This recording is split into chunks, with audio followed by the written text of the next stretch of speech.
Minutes of the meeting of June 13th, 2019. I have a motion and a second on item 2. All in favor? Aye. All opposed? Motion carries. Item 3 is the consent docket. I just have one question for Renee. We have 28 items of litigation proceeds, and to my knowledge, this is the first time? No, this is the first time we've had this many. They don't come very frequently, but there was just an onslaught of them, and they came through our old custodian, J.P. Morgan, so they were all sent at one time. Oh. Well, that's a good thing, I guess. Yes.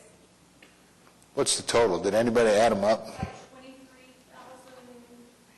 23,000. Okay, yeah, that's I was going to add them. Okay. So, any other questions on the consent docket? Hearing none, I'll entertain a motion.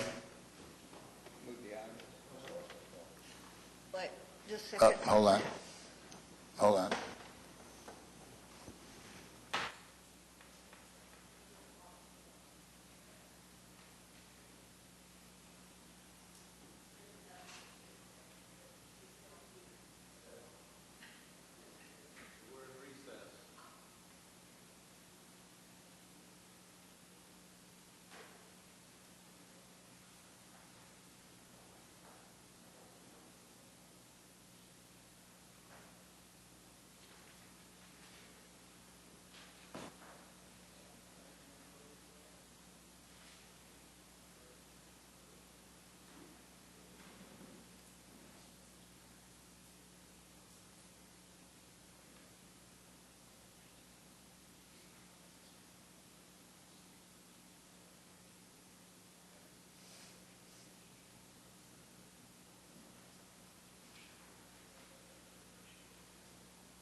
Okay, we have a motion and a second on item 3. All in favor?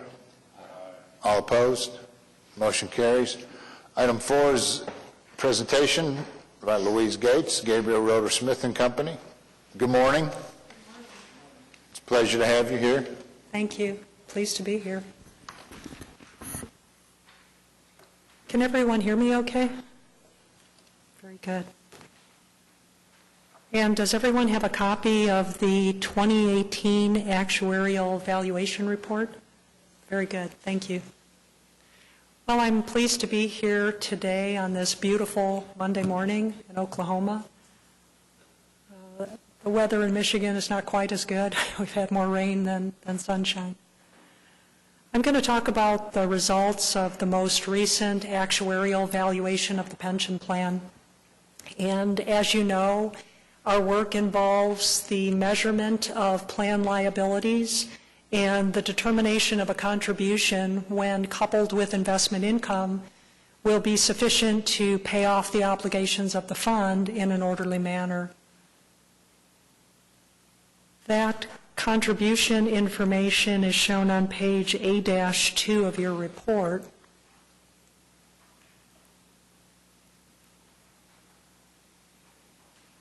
And so you see at the top of the page a lot of detail related to how we develop the contributions.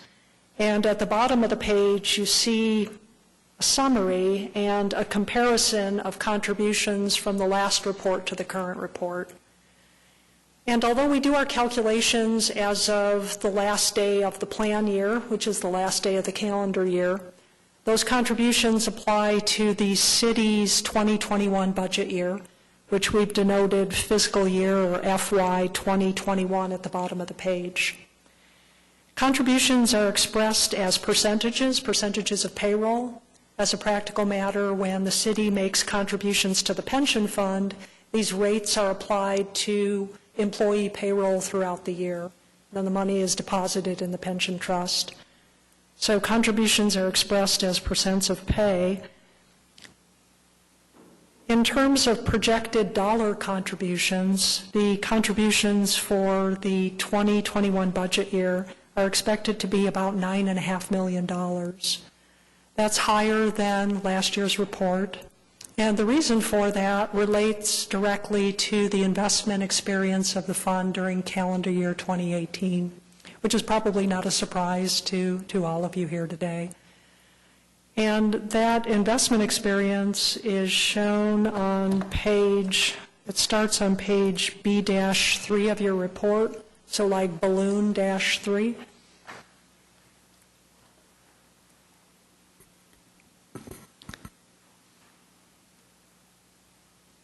At the top of the page, what we have is sort of a reconciliation of assets held within the pension trust. We have member and city contributions totaling over $14 million. We have interest and dividends, just over $9 million. We have investment losses, the number in brackets, totaling almost $37 million.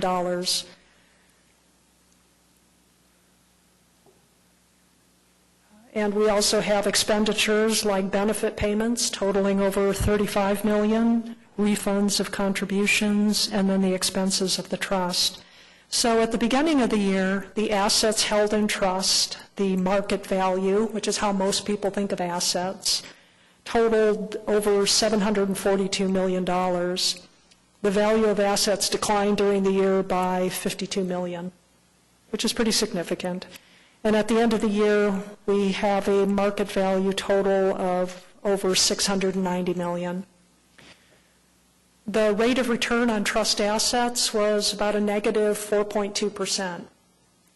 That is consistent with what we saw in other public funds with the same plan year.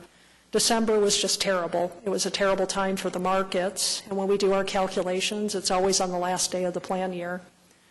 December 31st, 2018 just happened to be a terrible point in time.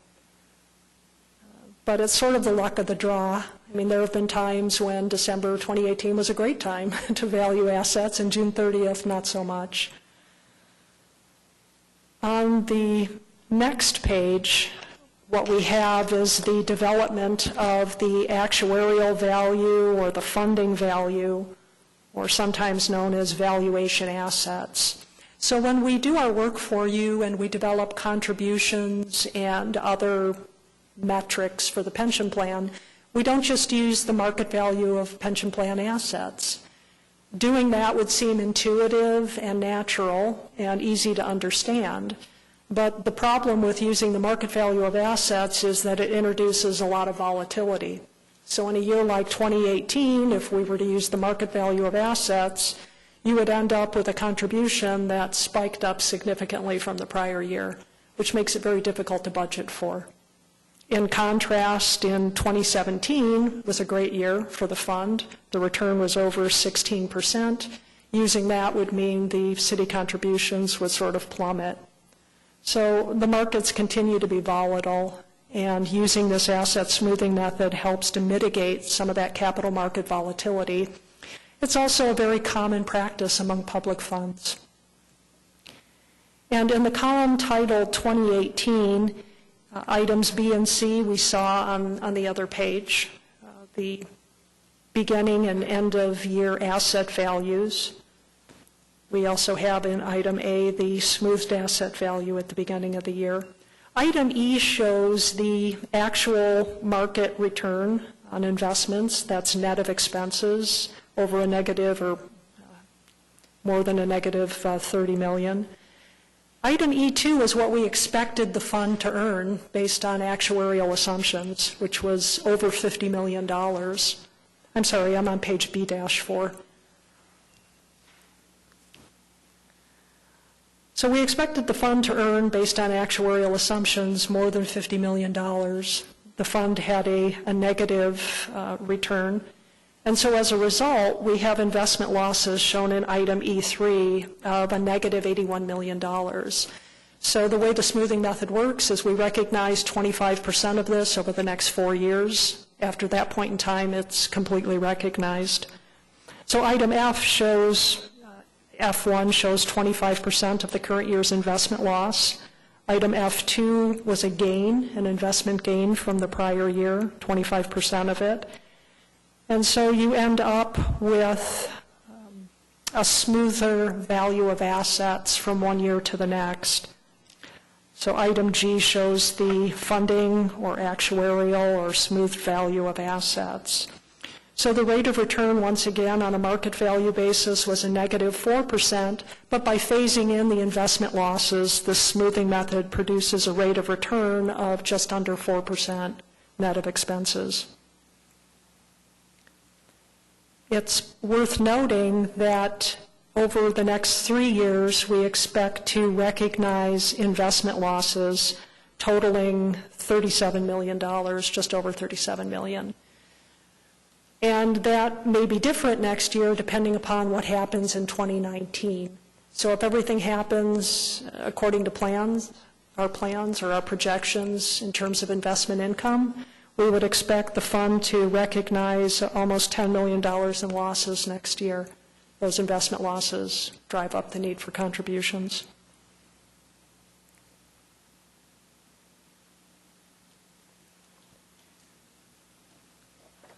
On page D-1, like daffodil-1, we have a brief history of both retirement system liabilities and retirement system assets.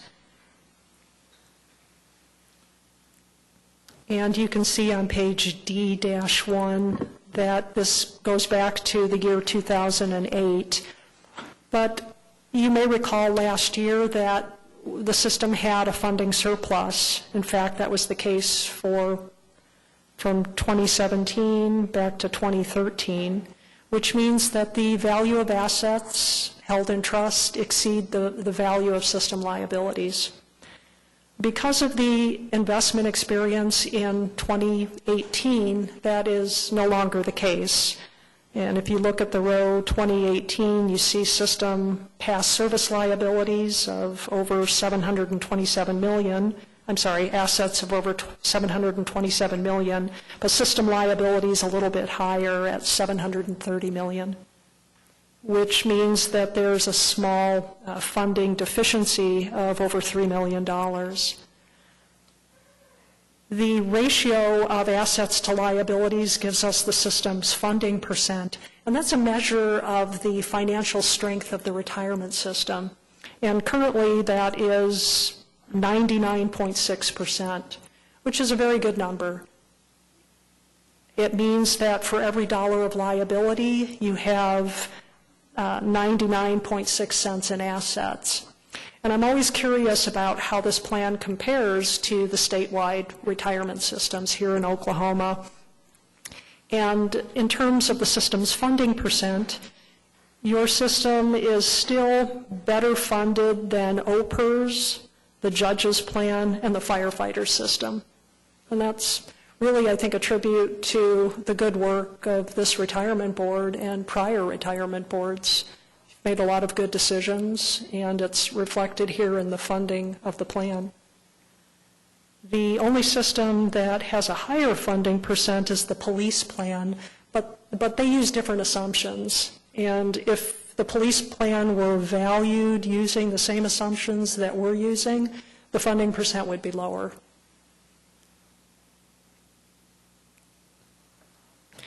And you can see that the system's funding percent has been strong for, the last 11 years, a very strong funding position, indicative of the good financial strength of this plan. And your funding position is actually better than what we see in most public plans. Most public plans do not have a funding percent in the 90% range. Bond ratio, anything to do with our bond rating? It's, Below 100%? it's taken into consideration by the rating agencies. Now, what the actual effect of it is, I'm not really sure. Maybe Brett could speak to that. We expect it to be, I mean, that's just one of many factors that they will consider.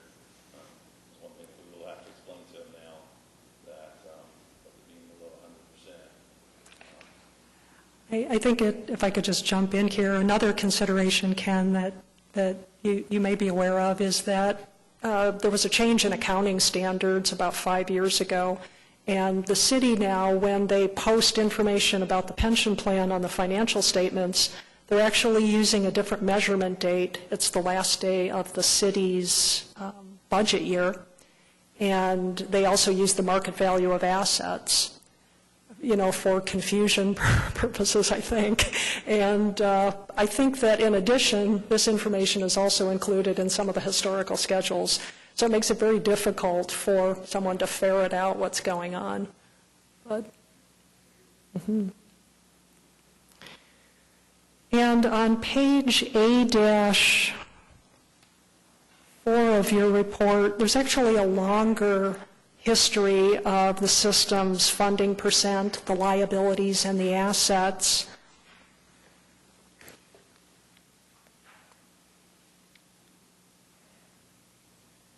And again, what you see is a very strong funding position. And it actually sort of mirrors looking at the overall funding percent for the system, it mirrors the financial markets. As you may recall, in the late 90s, there was this investment euphoria. People thought that they were going to be dot-com millionaires. The capital markets were booming. Pension funds were doing really well. Pension funds are investors. And so you see this rather high funding percent in 1999. Then the dot-com bubble burst in the year 2000. The losses get phased in. It starts to rebound. We get hit again in 2008, beginning of the Great Recession. It starts to pick back up and just trend upward. It tells kind of an interesting story. But I think in terms of your system, it tells a good story.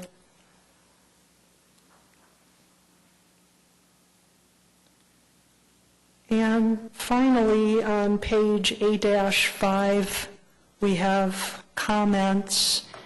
And one of our recommendations would be for the city for the retirement system to have an experience study. And that would include a review of the actuarial assumptions that are used to develop the liabilities of the plan.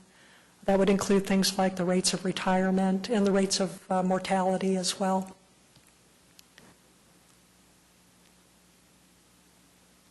And that concludes my formal prepared comments. When will we do the experience study? Probably it could be done later this year, and that would give the board time to make a decision and then incorporate it into the next actuarial valuation.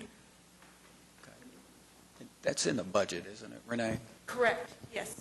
We'll have the item on to approve at the next meeting, and then we'll work with Louise because we'll have to do part of the city's CAFR, redo that financials, and so depending on their workload and how they get all of that accomplished by the accounting standards and deadlines, we'll have that done. Hopefully we'll have it done by maybe October-ish. Or November? December. Or December. So somewhere later this year, but they'll start working on it, but we should have results by the end of the year. Renee, question. When we looked at our assumption change, didn't we do part of what Louise is suggesting or not? What parts? We did look at mortality assumptions. That's going to be the big driver. But as we're doing the whole experience study, they'll look at rates of retirement. We did kind of glance at those to look, and they were comparable to what we already have in the assumptions, but they'll relook at those. Okay, on the mortality assumptions, did we look at them with the old table or the new table? What we do, Ken, is we take a look at what's actually happening in your plan. And even though this is a large municipal plan, when it comes to mortality, you need to have lots and lots of experience for the data and the analysis to be credible. And so what we typically do is we look at the experience for OPERS, which would be the largest system in Oklahoma that would be comparable to this system, general state employees. We take a look at what the actuaries for that plan found in terms of their experience, and then we find a table that would be a good fit for the system. Louise, do you have a sense of, based on that OPER study, or if you've even looked at it, what kind of impact the experience study is going to have on our plan? Do you expect it to negatively impact our funding level, or? What we would like, I did take a look at what was happening in the OPER study, and it's at this point a couple of years old. Generally, the experience, mortality experience, the incidence of death has improved, which means that people are living longer. And the OPERS plan updated, yeah, sorry, I have to sort of take it step by step. Mortality experience improves, people live longer. The OPERS system updated the mortality table. I'm relying on memory here, but I think they updated to RP 2014. But there's actually a newer table out. It's called PUB 2010, and it's an analysis of public plan retiree mortality experience, which is kind of interesting, or maybe it's only interesting if you're an actuary, but they did analysis of different employment classifications, teachers, public safety, and general employees. And it's different from prior mortality studies, which just focused on segments of the population, corporate plans, and other folks. And the tables that have resulted are sort of wider in scope.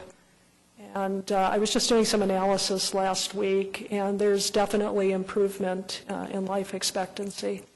So the short answer to your question is we would expect that updating mortality would increase our assessment of system liabilities, because we would expect to see that people are living longer, which means you're going to get more benefit payments, which means, of course, a higher cost to the pension fund. Mm-hmm. Other questions, comments? No other questions for Louise? Okay. Thank you so much. Thank you, Paul. Thank you.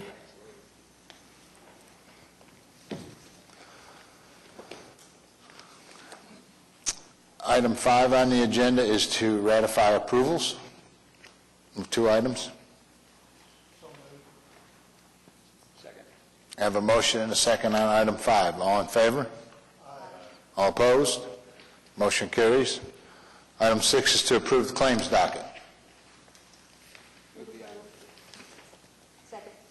I have a motion and a second on item 6. All in favor? Aye. All opposed? Motion carries. Item 7 is to approve the following applications for service retirement. We have 11 applications. Move approval. I have a motion and a second on item 7. All in favor? Aye. All opposed? Motion carries.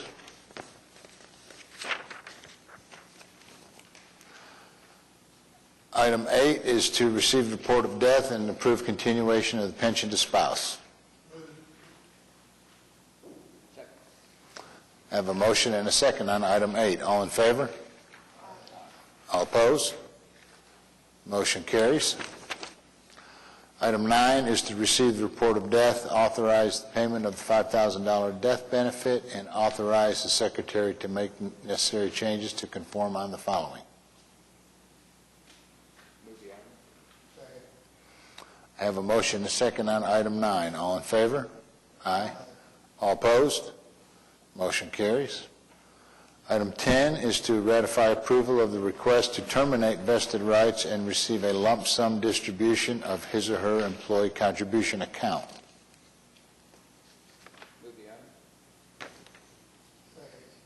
I have a motion and a second on item 10. All in favor? Aye. All opposed? Motion carries.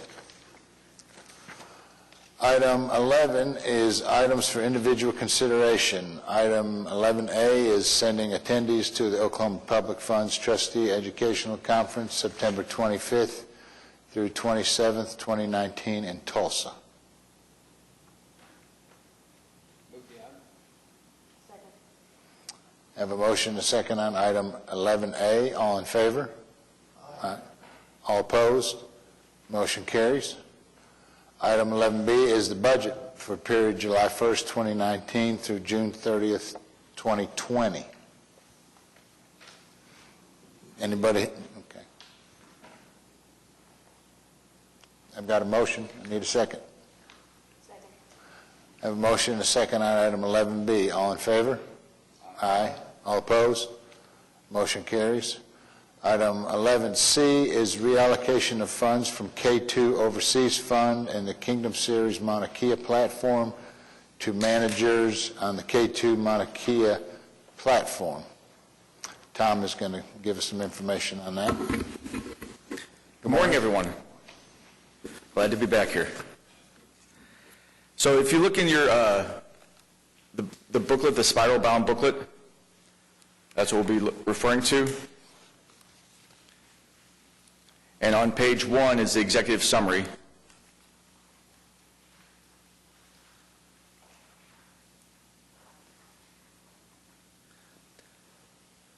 So this is the, in your asset allocation, this is the equity long-short asset class that we're referring to. And as of the end of May, you had 60 million, slightly over 60 million invested in the K2 Mauna Kea platform, which is the equity long-short. We initially made this switch from the K2 fund of funds to the K2 platform. We made that decision back in August of 2018. And the K2 fund of funds had a 10% holdback. That is, they hold back money and hold it in cash until they have a final NAV and they do the audited financials. So they've not completed all that, and so they're giving back that money. And that money is approximately $7.1 million that they're giving back. And so the first recommendation is to reallocate that capital into another manager on the K2 Mauna Kea platform. The manager is Bridger. And that's the first one, and we'll talk a bit about that. The second one, earlier this year, we made a recommendation, and everyone agreed to redeem from one manager on the platform, which is Kingdom. They had a number of personnel changes. And so we redeemed from Kingdom. We got the majority of that money back. And the holdback from that individual investment is $287 million. And so they've now done the audit and finalized the NAV, so we're getting back that piece of the investment as well, the holdback, $287 million. And we're recommending, yes, Paul? $287,000, I apologize. Thank you very much. It's a big difference. It's a big difference. I apologize. So we're recommending taking the $287,000 and investing that in an existing manager on the K2 platform, which is Engaged. We would just simply add to the current allocation. So if you look at the third bullet, those are the recommendations. Invest 6.5 into K2 Swift Current. Swift Current is the name of the fund. Bridger is the name of the firm. And then the second one is investing an additional $860,000 into Engaged. Now, Engaged currently has $2.9 million. And this would be for an August 1st investment. If you turn to page, unless there's any questions, I'll talk a bit about the platform managers and give you a little bit of background on that. Page 4 is the overview of the platform. This is how we think of it. And the important thing are the guidelines. Remember, when you had the investment in the fund of funds, you didn't see any of the underlying managers, you didn't have the transparency, and that's one of the benefits here, is we have control of the underlying managers, we can make our own decisions, and we have the transparency of what we're investing in. So if you look in the grid down at the bottom, we have an investment in 12 managers. That's the first line. And the second line is the allocation per fund. Most of the funds are single digits, 7-8%. And when we get to the ASAP, we can see the allocation. The third one is the core versus satellite. Core managers are diversified across sectors and regions, and satellite managers are ones who specialize in something specific, either a healthcare manager or a technology manager. So you have 60% of the portfolio in core managers and 40% in the satellite, in the niche managers. And then finally, the next section down is liquidity. I think the important thing is 87% of these managers, you can get your money out in a year or less. Most of these are now quarterly at 37%. We've now reached the 1-year mark, so that number will jump up to closer to 87%. You can get money out in less than a year.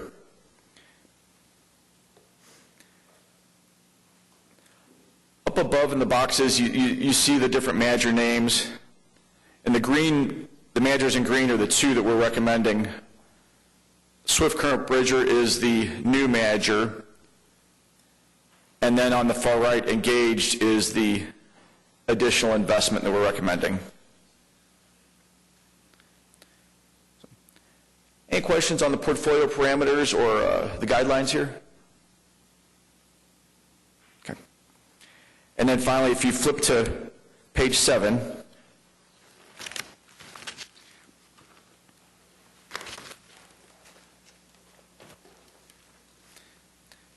this is just an overview of Swift Current. The key details here, and there's 3 pages that go through Swift Current. The portfolio manager is Roberto Mignoni. He's started this firm in 2000, and one of the most important things we like about him is that he's chosen to keep the firm small so that he and his employees are the largest investor. So we really focus on alignment of interests. And because of this, he makes more money from performance than he does from the management fee. And he hurts more if he does poorly. So we like that he's got skin in the game and his interests are aligned with the investors. That's a purposeful choice on him. He could take in large investors. He chooses not to take in the really large investors, so he can always, him and his employees, be the largest investor in the fund. They have a lot of experience in picking stocks, both long and short. So the second thing we like is that on the short side, they pick specific stocks. Some managers use indices. Because we're trying to actually add value here, we prefer managers who pick stocks, not use indices on the short side. So that's one of his expertise is using stock-specific shorts. And then finally, his co-portfolio manager has a deep healthcare background. So about 30% of the portfolio is typically in healthcare. As we referenced earlier, we like the niche managers who have a focus, and this adds to his expertise, being able to have a specific focus on healthcare. Any questions on Bridger? Okay.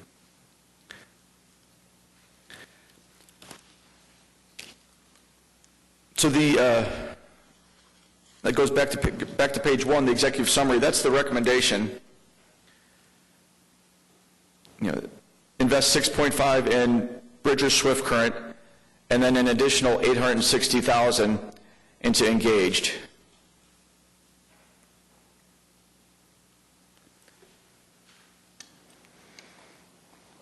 Any questions for Tom? Hearing none, I'll entertain a motion on item 11C.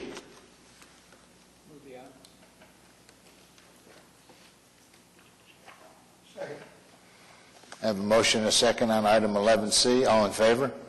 Aye. All opposed? Motion carries. Item 12 is investment consultant report. I'm back.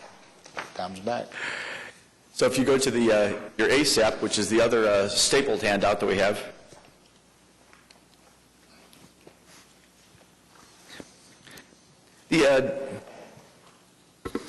as was referenced earlier, there has been a lot of volatility. At the end of the year volatility, which you referenced, that's continued into the first and second quarter. The especially in the second quarter. We had a dramatic down May and then a really big up June. But overall, right now, the S&P just hit its all-time high. The Fed is considering lowering interest rates, and the market's reacting very well. If you look on this first page, the over-under, it's towards the right, the second to right column. All of your allocations are close to their target weights. So there's no allocation that we have any concern over. Everything is less than a plus or minus 5% over weight. I think your largest is a 3% underweight to that opportunistic real estate, but that's balanced by a 2.6% overweight to core real estate. If the over-underweights started to get in the 5 to 10% range, then we'd become concerned, but you're very close to target on all your allocations. If we turn to page 2, I think the most important thing here is on that blue bar up at the top, you look right about in the middle, the YTD, the year-to-date. Your portfolio is up 12.6% year-to-date. It's well over your target, and hopefully, knock on wood, the market continues, but that's a nice year-to-date number. And as you roll down that same column, you see each of the individual managers are all doing well. The managers are all at or above their benchmark. So it's been a very good year for the managers in the portfolio. I'll highlight a couple things, only because we referenced the long-short asset class. If you see right about in the middle, the 12.21 under year-to-date, does everybody see where that is? So one of the things we talked about when we made the change from fund of funds into this platform is we said the fund of funds weren't getting enough upside participation. And especially in the last few years when the market's been so strongly up, we felt like we were missing a lot of that potential upside. See, if you run your finger to the right and you look back over 5 years, it's 3.2 versus 6. And you come back to the left, over 3 years, it's 6.28 versus 12. You were getting about half of the upside. So the thing we like to see is, over that year-to-date number, we're not getting about 75%. We've made this change, and we've got some managers in there that hopefully can participate more on the upside. The point of the asset class is still downside protection, but hopefully we can participate more on the upside. So that's nice to see we're getting 75% of the upside as opposed to 50% of the upside. If you flip over to page 3, we can look at some individual managers. In the second row, bracketed row is the small cap space. I'll highlight small cap because they've done tremendously well. Your Times Square growth manager up year to date is 31.96, and Ernest Partners is 22.96. Both well over their benchmarks. Part of the reason for that is that growth has been in favor in the market, and both of these managers have more of a growth tilt. So Times Square is in the growth, is small cap growth, but they're a little more growthy than most of the typical growth managers. So they've really done well in this environment. And the same with Ernest. Ernest is a value manager, but they're what we would refer to as a relative value, which is meaning they tilt more towards core or towards growth than they do towards the value. So both of those managers have participated very strongly and done well. The market's been in their favor with the growth wind at their backs. The other thing I would point out is on page 2 we talked about the long short was up 12.2. You'll notice here on this page 3 it says the K2 Mauna Kea platform was up 13.8. That 1.6% difference, that's that cash holdback. The platform itself was up 13.8, but because we had almost 10% in the cash that was held back for the NAV, that's the difference between the 13.8 and the 12.2 on the prior page. So even as you keep going down In the international markets, Lazard and Harding Loevner, both above benchmark. Emerging markets, Wells and Wasatch, both above benchmark. It's a really strong period. This year-to-date numbers are very good. If you flip to page 4,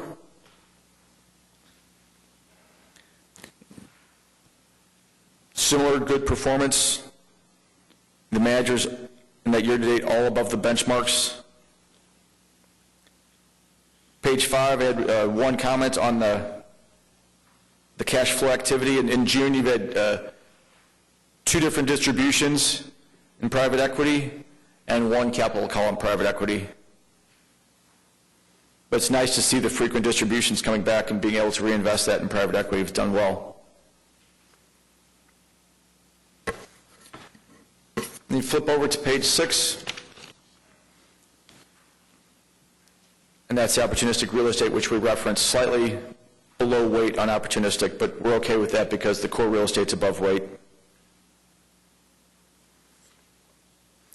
Any questions on the performance, on the market?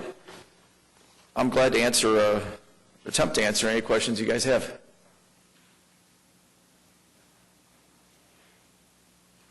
Good. Well,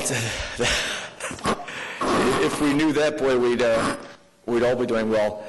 We've said for a long time, and this lengthy upturn is not sustainable, but it's been going for a great while. And as we travel and we meet with managers, that the interesting thing is that each of the companies that they're doing well, the sales are well, the orders are doing really well, but then you look at the macro pieces, and over in Europe, for example, in the southern part of Europe, many of the countries are doing poorly, and the European managers are very concerned when we speak with them.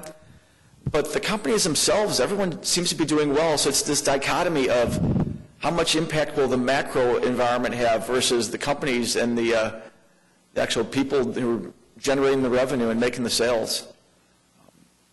At some point, of course, it is going to turn. We just don't know when.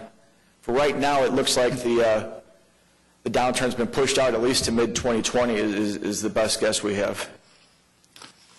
What about the tariffs?